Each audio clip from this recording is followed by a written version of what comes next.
ওম হনুমতে নমঃ। জয় শ্রীরাম। বন্ধুরা, আজ 23শে এপ্রিল মঙ্গলবার অনেকেই হয়তো হনুমান জয়ন্তী পালন করছেন অথবা হনুমানজির উদ্দেশ্যে পূজা করছেন। বন্ধুরা, আজকের দিনে হনুমান জয়ন্তীর ব্রতকথা এবং রামায়ণের সুন্দরকাণ্ড পাঠ বা শ্রবণ করা একান্ত প্রয়োজন এবং তার সঙ্গে শ্রবণ করার প্রয়োজন হনুমান চালিসা।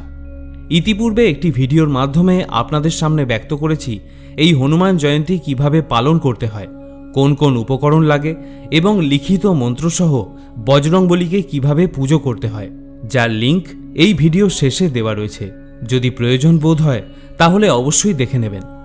আজ এই ভিডিওর মাধ্যমে আপনাদের সামনে ব্যক্ত করতে চলেছি হনুমান জয়ন্তীর ব্রতকথা এবং হনুমানজির সবথেকে গুরুত্বপূর্ণ কীর্তিগাথা রামায়ণের সুন্দরকাণ্ড সম্পর্কে।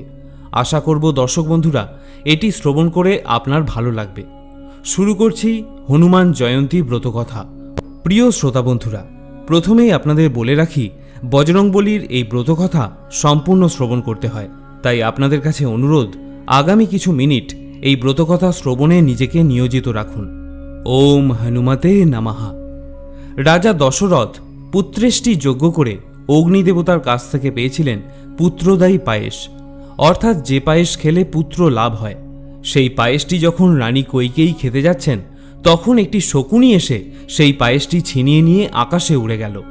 অন্যদিকে দেবী অঞ্জনা পুত্র কামনায় শিবের তপস্যা করছিলেন। দেবী অঞ্জনার তপস্যায় দেবাদিদেব মহাদেব সন্তুষ্ট হন।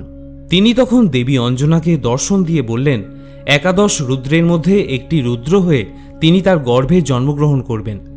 এরপর দেবাদিদেব মহাদেবকে পুত্র হিসেবে কামনা করে দেবী অঞ্জনা পবনদেবের তপস্যা শুরু করলেন। পবনদেব সেই তপস্যায় তুষ্ট হলেন। এমন সময় সেই শকুনটি পায়েস নিয়ে সেই স্থান দিয়েই উড়ে যাচ্ছিল, কিন্তু হঠাৎ করে সেই পুত্রদায়ী পায়েসের বাটিখানি তার ঠোঁট থেকে ফসকে গিয়ে দেবী অঞ্জনার কাছে এসে পৌঁছায় এবং সেই পায়েসটি গ্রহণ করলেন দেবী অঞ্জনা। পুত্রেষ্টি যজ্ঞ থেকে প্রাপ্ত পায়েস গ্রহণ করে দেবী অঞ্জনা গর্ভবতী হন। চৈত্র মাসের শুক্লপক্ষের নবমী তিথিতে ভগবান শ্রীরামচন্দ্রের জন্ম হয়, আর তার ঠিক 6 দিন পর আজকের দিনে এই চৈত্র পূর্ণিমাতে মর্তে আগমন ঘটে তার পরম ভক্ত বজরংবলী শ্রী হনুমানজির। তাই আজকের দিনটি হনুমান জয়ন্তী হিসাবে পালন করা হয়। হনুমানজির জন্ম হয় দেবী অঞ্জনার গর্ভে। ভগবান শ্রী হনুমানের মা দেবী অঞ্জনা ছিলেন পুঞ্চি কাস্তলা নামে এক অপ্সরা, যিনি একজন ঋষির অভিশাপের কারণে পৃথিবীতে বানর রাজকুমারী হিসাবে জন্মগ্রহণ করেছিলেন। অভিশাপ অনুযায়ী তিনি একজন বানর রূপে জন্মগ্রহণ করেন। অঞ্জনার বিয়ে হয়েছিল কেশরীর সাথে, যিনি একাধারে ছিলেন বানর সম্রাট এবং বৃহস্পতির পুত্র। বজরংবলী শ্রী হনুমানজি ছিলেন কেশরী ও অঞ্জনার একমাত্র পুত্র। রাবণকে বধ করার জন্য ভগবান শ্রীবিষ্ণু শ্রীরামের অবতারে জন্মগ্রহণ করবেন বলে ঠিক করলেন। তখন দেবাদিদেব মহাদেব হনুমানজি রূপে মর্তধামে আসবেন বলে স্থির করলেন। ভগবান শ্রীরামচন্দ্রের পুরো জীবনকালে তাকে সেবা করার মনোবাসনা নিয়ে বজরংবলী শ্রী হনুমানজি জন্মগ্রহণ করলেন। রামায়ণের সুন্দরকাণ্ডে তার কীর্তি গাথা প্রদর্শিত হয়। দেবী অঞ্জনা তার পুত্রকে সুন্দর নামে ডাকতেন, তাই রামায়ণে যে কাণ্ডে বা অধ্যায়ে হনুমানজির কীর্তি গাথা বর্ণিত হয়েছে সেই কাণ্ডকে সুন্দরকাণ্ড বলা হয়ে থাকে। রাবণ যখন মাতা সীতাকে ছল করে অপহরণ করে নিয়ে যায়, তখন হনুমানজি দ্বারা মাতা সীতাকে উদ্ধারের বীরত্বের কথা এই অধ্যায়ে সুন্দরভাবে বর্ণনা করা হয়েছে। জাম্বুবানের দ্বারা হনুমানজির প্রশংসা মারফত রামায়ণের 5ম অধ্যায় অর্থাৎ সুন্দরকাণ্ড শুরু হয়। জাম্বুবানের প্রশংসা বাক্য শোনার পর হনুমানজি মাতা সীতাকে উদ্ধারের উদ্দেশ্যে রওনা হলেন। স্বর্গের সমস্ত দেবতা হনুমানজির প্রজ্ঞা, জ্ঞান এবং শক্তির পরীক্ষা করতে চাইলেন, তাই তারা সর্পমাতা সুরসাকে প্রেরণ করলেন। সুরসা দৈত্যকার রাক্ষসের রূপ ধারণ করে হনুমানজির পথ আটকে দিলেন এবং বললেন যে এই পথ দিয়ে যেতে হলে তার মুখের ভেতরে প্রবেশ করে তবেই যেতে হবে। এই কথা শুনে হনুমানজি নিজের শরীরের আকৃতি বিশাল আকার করে তুললেন। হনুমানজির বিশালাকার মূর্তি দেখে সুরসাও তার আকৃতি বিশাল করে তুললেন, কিন্তু এরপর হনুমানজি হঠাৎ করে তার অতি ক্ষুদ্র অবতারে ফিরে এলেন এবং সুরসার বিশাল আকৃতি মুখের ভেতরে প্রবেশ করলেন এবং নাক দিয়ে বেরিয়ে এলেন। আর এভাবেই তিনি সমস্ত দেবদেবীর কাছে নিজের জ্ঞান ও বুদ্ধির পরিচয় দিলেন। লঙ্কায় দেবী সীতাকে উদ্ধারের উদ্দেশ্যে যাওয়ার সময় আকাশে ও সাগরে তিনি বাধার সম্মুখীন হলেন। হনুমানজি দানবী সিংহিকা নামে একজন দানবীর বাধায় পড়লেন। এই সিংহিকা দানবী তার ক্ষমতা বলে হনুমানজির ছায়া ধরে তাকে গিলে ফেলতে গেলেন। শ্রী হনুমান তখন দানবীর শরীরের ভিতর প্রবেশ করে তার ভিতরের অঙ্গ প্রত্যঙ্গ নষ্ট করে তাকে হত্যা করে বেরিয়ে এলেন। এভাবেই হনুমানজির যাত্রাপথে সকল বাধা দূর করে লঙ্কায় প্রবেশ করলেন। লঙ্কার প্রবেশদ্বারে সমুদ্র তটে হনুমানজি আরও একটি বাধা পেলেন। লঙ্কার পাহারাদার লঙ্কিনীর কাছে হনুমানজি রাত্রিবেলায় সবার অলক্ষ্যে লঙ্কায় প্রবেশ করার পরিকল্পনা করেছিলেন। পরিকল্পনা অনুযায়ী হনুমানজি রাতে যখন লঙ্কায় প্রবেশ করতে যাবেন, তখনই তিনি লঙ্কার অতন্দ্র প্রহরী রাক্ষসী লঙ্কিনীর সম্মুখীন হন। তিনি হনুমানজিকে জিজ্ঞাসাবাদ করতে শুরু করলেন, কিন্তু যখন তিনি বুঝতে পারলেন যে হনুমানজি একজন অনুপ্রবেশকারী, তখনই তিনি তাকে আক্রমণ করেন এবং সেই যুদ্ধে লঙ্কিনী পরাস্ত হয়েছিলেন। আসলে এই লঙ্কিনী ছিলেন ব্রহ্মার বাসস্থানের একজন প্রহরী, কিন্তু ব্রহ্মার অভিশাপের কারণে তাকে রাক্ষসকুলের বাসভবনের একজন প্রহরী হতে হয়েছিল। ব্রহ্মা তখন তাকে বলেছিলেন যে সে তখনই অভিশাপ থেকে মুক্তি পাবে যখন কোনো বানর তাকে যুদ্ধে পরাজিত করবে, এবং একমাত্র তখনই এই অভিশাপের অবসান ঘটবে।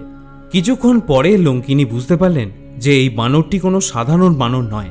তিনি ব্রহ্মার অভিশাপের কথা স্মরণ করে তৎক্ষণাৎ হনুমানজির কাছে ক্ষমা চেয়ে নেন এবং তিনি বুঝতে পারেন যে ব্রহ্মার ভবিষ্যৎবাণী সত্য হতে চলেছে।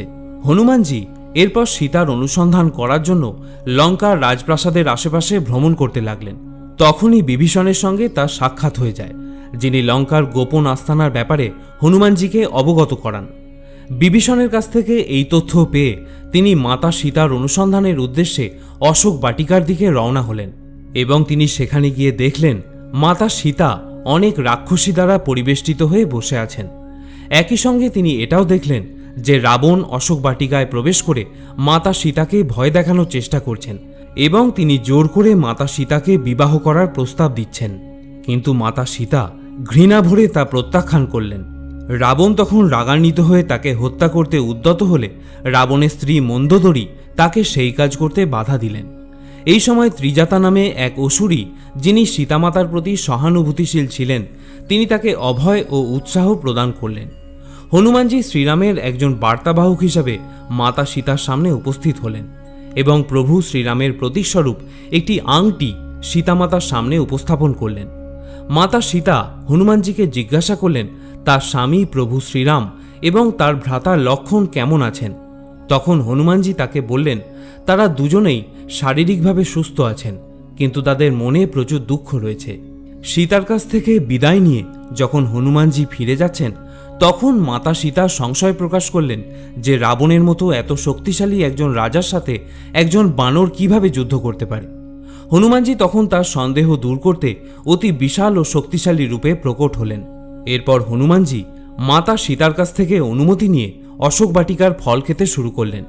সমস্ত গাছ ভেঙে অশোক বাটিকা তছনছ করে ফেললেন, এমনকি রাবণের কয়েকজন সৈন্যকে হত্যা করে সেখানে মহা হইচই ফেলে দিলেন। খবরটি খুব তাড়াতাড়ি রাবণের কাছে গিয়ে পৌঁছালো। রাবণ তখন তার সৈন্যবাহিনী প্রেরণ করে হনুমানজিকে নিয়ন্ত্রণ করার সর্বাত্মক চেষ্টা করলেন। প্রাথমিক সমস্ত চেষ্টা ব্যর্থ হওয়ার পর রাবণ তখন তার পুত্র মেঘনাদকে আদেশ করলেন হনুমানজিকে বেঁধে তার সামনে উপস্থিত করতে, কিন্তু মেঘনাদ হনুমানজিকে আটক করে আনার জন্য শেষ পর্যন্ত ব্রহ্মাস্ত্র এবং নাগপাশ অস্ত্র ব্যবহার করতে বাধ্য হলেন। ব্রহ্মাস্ত্রের সম্মান রক্ষা করার জন্য শেষ পর্যন্ত হনুমানজি ধরা দিলেন। হনুমানজিকে বন্দি করে রাবণের রাজসভায় প্রবেশ করলেন মেঘনাদ। হনুমানজি রাবণের দরবারে গিয়ে রাবণকে বললেন তিনি ভগবান শ্রীরামের একজন বার্তাবাহক, রামের দূত, যার স্ত্রী বর্তমানে তার কাছে বন্দী। হনুমানজি প্রথমে রাবণকে সসম্মানে অনুরোধ করলেন মাতা সীতাকে বন্দিদশা থেকে মুক্তি দিতে। তিনি রাবণকে বললেন যে শ্রীরাম আপনাকে ক্ষমা করে দেবেন, কারণ তিনি হলেন করুণার সাগর। তার আশ্রয়ে যিনি আসেন তাকে তিনি কখনো অস্বীকার করেন না। তাই রাবণ যেন সসম্মানে মাতা সীতাকে এখনই মুক্তি দেন।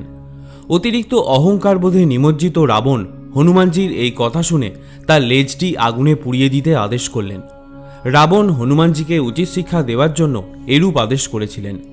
হনুমানজি তখন বৃহদাকার শরীর ধারণ করলেন এবং অবশেষে যখন হনুমানজির লেজে আগুন ধরিয়ে দেওয়া হলো, তখন তিনি তার শরীরের আকার পুনরায় ছোট করে নিলেন এবং তিনি তার লেজ দিয়ে পুরো লঙ্কা নগরীতে আগুন ধরিয়ে দেন।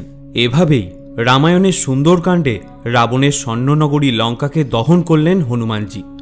এরপর মাতা সীতার কাছ থেকে অনুমতি নিয়ে তিনি শ্রীরামচন্দ্রের কাছে আবার ফিরে আসেন এবং সম্পূর্ণ লঙ্কাকে জয় করার লক্ষ্য নিয়ে তিনি শ্রীরামচন্দ্রের কাজে নিজেকে নিয়োজিত করেন। এভাবেই রামায়ণের সুন্দরকাণ্ডের সমাপ্তি ঘটে। হনুমান জয়ন্তীর প্রাক্কালে যে ব্যক্তি এই হনুমান জয়ন্তীর ব্রতকথা এবং সুন্দরকাণ্ড পাঠ করেন বা শ্রবণ করেন, তিনি তার সমস্ত সমস্যা কাটিয়ে উঠতে সক্ষম হবেন। আশা করি দর্শক বন্ধুরা এই ভিডিওটি আপনাকে সমৃদ্ধ করেছে। যদি ভালো লাগে তাহলে অবশ্যই একটি লাইক করে দেবেন এবং তার সাথে অবশ্যই আজকের দিনে একবার হলেও হনুমান চালিসা পাঠ করবেন। এর আগের ভিডিওতে আমি বর্ণনা করেছিলাম শ্রী হনুমানজির পূজায় কোন মন্ত্র উচ্চারণ করতে হয় এবং কোন মন্ত্রটি 108 বার উচ্চারণ করা আজকের দিনে অবশ্যই প্রয়োজনীয়। যদি প্রয়োজন হয় সেই ভিডিওটি দেখে নেবেন, যার লিঙ্ক এই ভিডিওটির শেষেই দেওয়া আছে। সকলে ভালো থাকুন, সুস্থ থাকুন। জয় বজরংবলী, জয় শ্রীরাম।